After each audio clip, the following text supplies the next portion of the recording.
I got the message at 7:34 a.m., still in my robe, coffee in hand, staring through the kitchen window at the brittle frost on the neighbor's lawn. The subject line was unassuming, corporate even. Interview invitation, Taylor Harlow Group. I blinked at it, then clicked. Dear Ms. Vance, we are impressed with your credentials and would like to invite you to interview for the Senior Communications Manager role at Taylor Harlow Group. Please find the calendar link below to schedule a time at your convenience. Looking forward to speaking.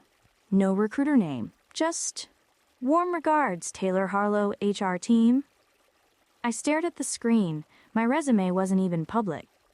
I'd been laid off 6 months ago, after the software firm I worked for outsourced half of marketing. I had been applying here and there, but not to anything called Taylor Harlow. Then I saw it, the signature block of the Google Calendar invite, hosted by Cassie Lawton. My blood turned to ice. I hadn't heard that name in months. Cassie Lawton. The woman my husband once accidentally called me after. Twice. I met Noah 10 years ago at a mutual friend's housewarming in Chicago. He wore a mustard-colored cardigan and mismatched socks. I asked if he was colorblind. He said no, just chronically unbothered. I liked that. He kissed me 3 weeks later on a rooftop bar in Wicker Park. We moved in together 5 months after that, married 3 years in. For most of that time, I thought we were solid. Functional. A little boring, maybe, but safe. We knew how to fight and apologize. We could laugh in bed. We used to have sex in the car during thunderstorms. Then we got older. Or tired. Or maybe just smug. Last summer, something shifted. He started hiding his phone face down on the table. Got weirdly protective about passwords. His laptop history cleared like clockwork every night. I told myself it was stress. His firm was merging, his mom was sick. It had to be something else, it had to be. But then came the slip. We were watching a Netflix show, something with a cheating storyline. I made a joke about how overblown it was, and he chuckled nervously. Yeah, Cassie's into that stuff too. I turned to him. Who's Cassie? His mouth opened, then closed. Shit, I meant Callie, my coworker. She talks about this show at lunch.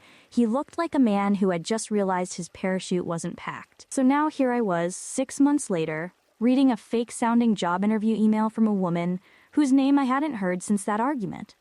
I did what any sane person would do. I stalked her LinkedIn. Her profile photo was the type that tried hard not to look posed. White turtleneck, messy bun, gold hoop earrings, teeth too perfect to be real. The banner photo behind her was a palm tree. She was based in Chicago. Just like Noah, her current title? Director of Strategic Outreach, Taylor Harlow Group. My heart was doing this stupid trembling thing. I clicked through her job history. PR roles, corporate comms. Exactly my field. Our field. What the hell was this? Was this a trap, or was it something else? I clicked accept interview. The day of the call, I wore a navy blouse I hadn't put on since my last round of in-person interviews. I brushed my hair 3 times, put on a little concealer. I don't know what I thought this was going to be. A showdown, a confrontation, a silent staring contest. But I wanted to look like someone whose life was intact. When the video connected, her face filled the screen. Cassie Lawton. She didn't look surprised to see me. She looked prepared, professional. Her lips curled into a smile that didn't reach her eyes. Hi, Anna. Thanks for hopping on.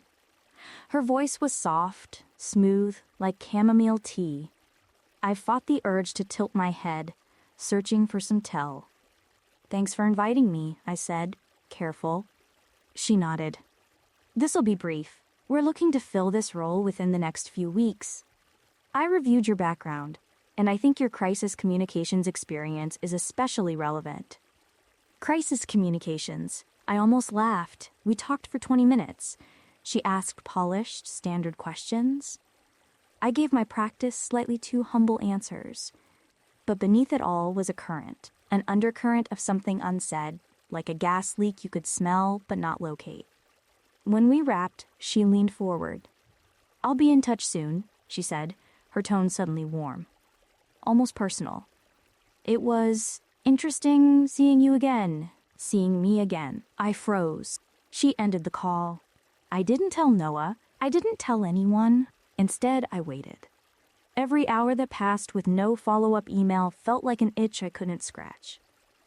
Then, 2 days later, I got another message.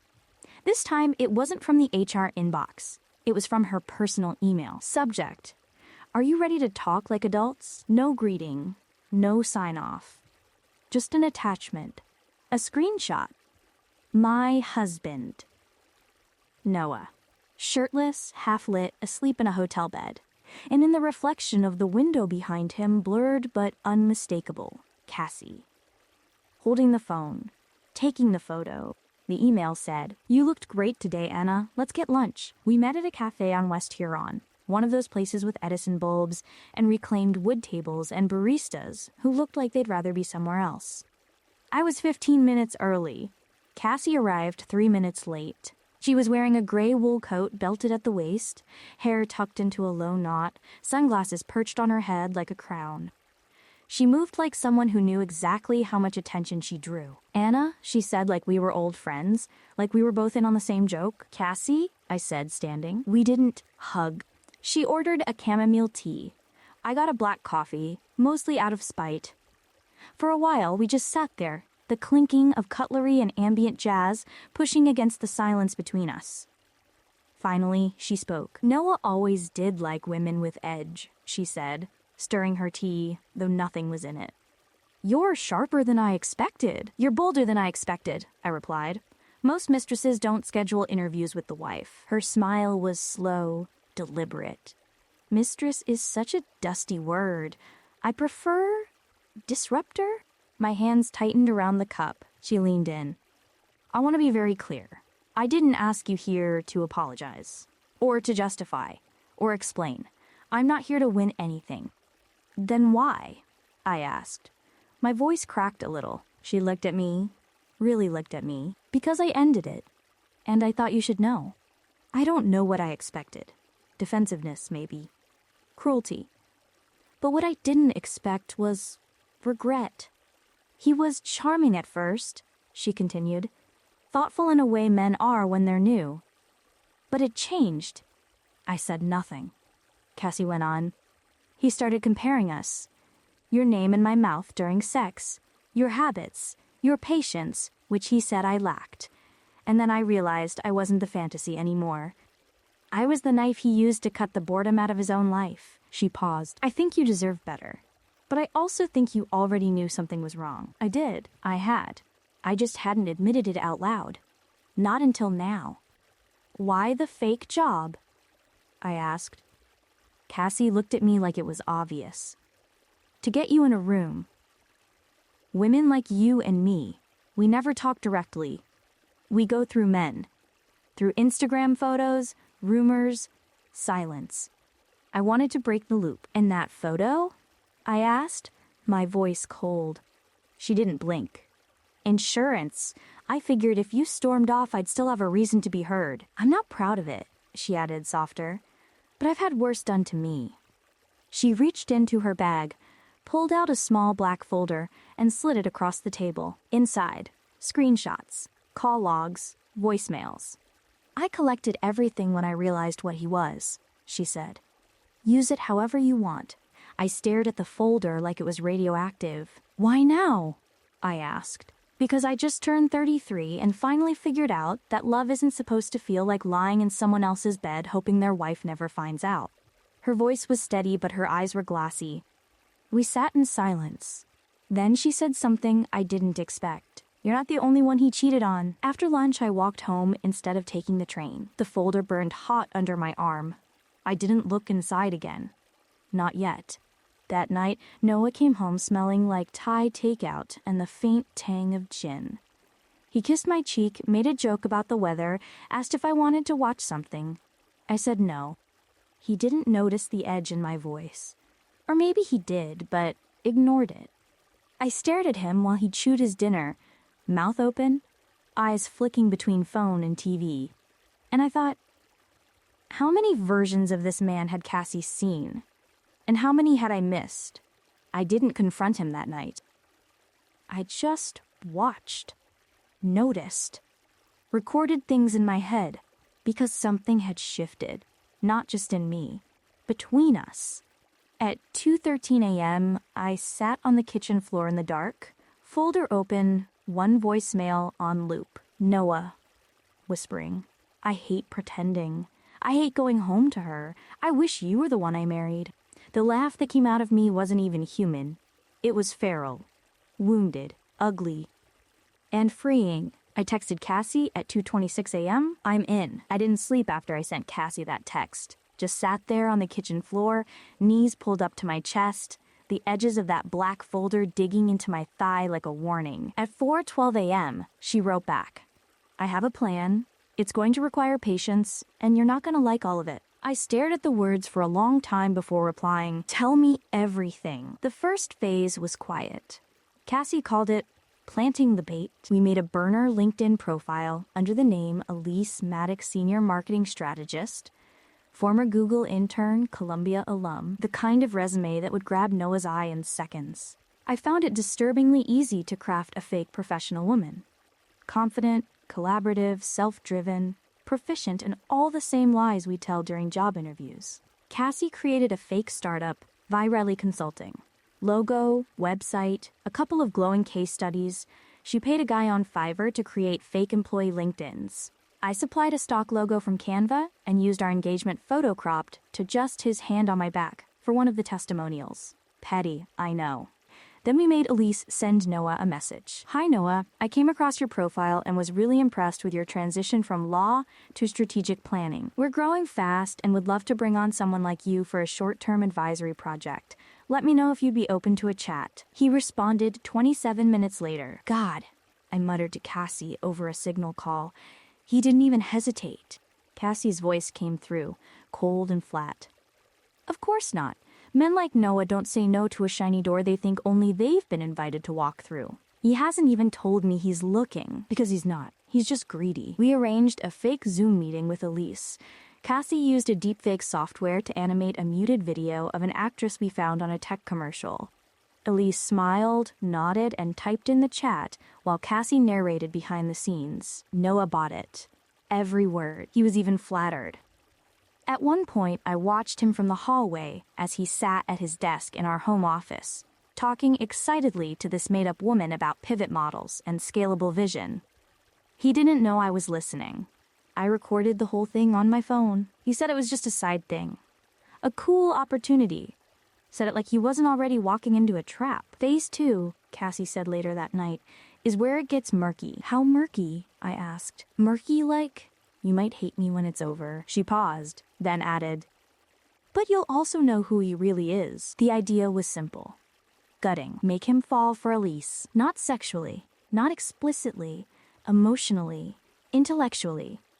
Feed him just enough attention, admiration, and playful challenge to get his hooks in. Men like Noah don't fall in love with people. They fall in love with how people make them feel about themselves. So we gave him that. Messages. Late-night chats. Elise laughing at his jokes. Asking him what he really wanted out of his life. Telling him he deserved more. Noah began checking his email obsessively. Then came the real test. Cassie had Elise send him a message at 11:42 p.m. on a Tuesday. Wish you were here. Weirdly missing your brain tonight. And your chaos. He didn't respond until morning. But when he did, he wrote back, same. You get me in a way no one else does. I saw the message before he could delete it. He forgot I had synced our Google accounts when we started budgeting together last year. Classic Noah. He couldn't even cheat with consistency. That night, we staged the final step. Cassie had Elise invite him to a networking dinner at a private lounge in River North. She gave him an address, a time, and a dress code. He accepted. Said he had a client event when I asked. I kissed him goodbye with a smile. Don't wait up, he said. I didn't. I arrived at the lounge 30 minutes before him. Cassie had rented the space for 1 hour. It was dark, moody, with velvet booths and candlelight. Empty, except for me and Cassie. We waited behind the divider curtain near the bar. At 7:08 p.m., Noah arrived. He looked good, confident, wearing the shirt I bought him for our anniversary. He asked the host for Elise. The host pointed toward the booth. He walked over, smiling, and then he saw me. Noah froze mid-step. I watched the color drain from his face like water down a sink. His jaw tensed. His eyes darted toward the door, toward the shadows. For a moment, he didn't even speak. Then, Anna, Cassie, stepped out beside me. "Noah," she said. He looked like a man who'd just discovered his parachute was packed with bricks. I didn't say a word, I just handed him a folder. The same one Cassie gave me at the cafe, plus the new stuff. The fake texts, his emails, his video chat, his "you get me" message. He flipped through the pages with trembling fingers. "You did all this?" "Technically you did," I said. "We just watched." Cassie crossed her arms. "It's not a crime to fall for someone, Noah, but it's disgusting to lie to everyone while you do it." He looked like he wanted to explain, to spin, to rationalize.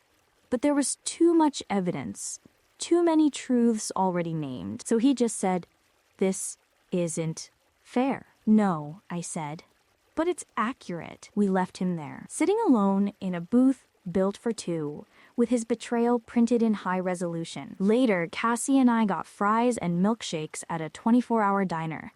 She looked at me, wiping ketchup from her lip. "You still love him?" I didn't answer, not because I didn't know, but because I wasn't sure what to do with the answer. He came home that night around 1:30 a.m. I was awake, of course, lying in bed in the dark, sheets pulled up to my chin like I was bracing for a hurricane. I heard the front door open, heard his shoes scrape the tile, heard the familiar clatter of his keys on the console by the door. He paused there for longer than usual. Then he called out, soft, "Anna?" I didn't respond. He walked up the stairs slowly. He didn't flip on any lights. When he reached the bedroom door, he stopped again. The silence stretched out like a held breath. Then, "Please say something." I turned on the lamp. He looked wrecked, shirt wrinkled, face gray, eyes bloodshot. He'd been crying. But not, I realized, from shame. He looked betrayed, as if I had cheated on him. "I can explain," he started. I held up a hand. "Please don't insult us both." He flinched. "This was private," he said, quieter. "No," I said. "This was a pattern. You just ran out of rope. We didn't fight." Fighting implies a desire to win. This was more like an autopsy, messy, silent, full of grief. He paced, muttered half sentences. I asked calm, surgical questions. "When did it start?" He didn't answer. "How many?" Still silence. I nodded. "That many?" Eventually, he sat on the edge of the bed and said, "It didn't mean what you think it did." I almost laughed. "You mean it didn't mean love? Or it didn't mean anything?" He looked up. "It wasn't about them." That stung more than anything. I wanted to scream, to throw things. Instead, I just said, "Do you love me?" He didn't answer. Not right away. He stared at the floor, jaw working like he was trying to chew through his own shame. "I don't know," he said. I believed him. That was the worst part. He slept in the guest room. I lay in bed, staring at the ceiling, hearing him turn over again and again across the hall. The next day, I emailed my resume to a real company. No more fake job interviews. No more traps. I needed something real. Something mine. Cassie and I texted. Me. He said he didn't know if he loved me. Cassie. Then you know what to do. Me. I don't know what I want. Cassie. That's different. Later that week, he tried to apologize again. "I made mistakes," he said. "Big ones." "Mistakes are when you forget to pay a bill," I said. "You lived a double life." He looked hollowed out, like a man who had lost not just his marriage, but his image of himself. "Am I a monster?" he asked. I shook my head. "No, you're just exactly the kind of man who thinks he never will be." We didn't divorce immediately. That's the part people always expect in these stories, some grand finale, flames, a lawyer, slam doors. But real endings are quieter. He moved into a friend's place a few weeks later. We exchanged polite texts about the mortgage, the car insurance he offered to pay for therapy. I told him I already started. With Cassie's referral, one night I got a voicemail from him. He didn't say much. Just, "I miss your laugh, the real one, the one I stopped earning." I deleted it. Cassie and I still talk. Not every day, but often enough. We joke about launching a business, a consulting firm for women plotting controlled burns. But mostly we talk about books, about places we want to travel, about how quiet the nights are now. Not lonely, just different. I still wear my wedding ring some days, not because I miss him, because I like remembering how much I believed in love. That version of me deserves to be honored too. It's been 3 months since the lounge. 3 months since Noah stood blinking under the low lights, folder in hand, our shared life unraveling in printed ink and hard truths. 3 months since I learned that healing doesn't come with closure. It comes in tiny, fragmented choices. I haven't spoken to him since he sent that voicemail. He texted me on my birthday. Just thinking of you today, no punctuation. Like if he kept it casual, it might sneak past my guard. I didn't reply. I wake earlier now. The silence in the mornings feels earned. No more Noah brushing his teeth too loudly. No more forgotten cologne stinging the air like a question mark. No more small lies packaged in politeness. Just me. And coffee. And space. Cassie calls it the afterburn. That weird quiet, she said last week on the phone, where nothing hurts, but nothing's quite alive yet. Like standing in the ashes, I said. No, she corrected. Like sweeping them away. I went to a museum last weekend alone. There was this exhibit, all glass and shadow, a mirrored room full of light projections and soft echoes. You step in, and it feels like you're nowhere, like your reflection has fractured into 1,000 versions. I stood in that room longer than anyone else, and I thought, how many versions of me did Noah see, and how many did he try to edit? Maybe the one that hurts the most is the version I gave up to make him feel bigger. Cassie moved to Seattle.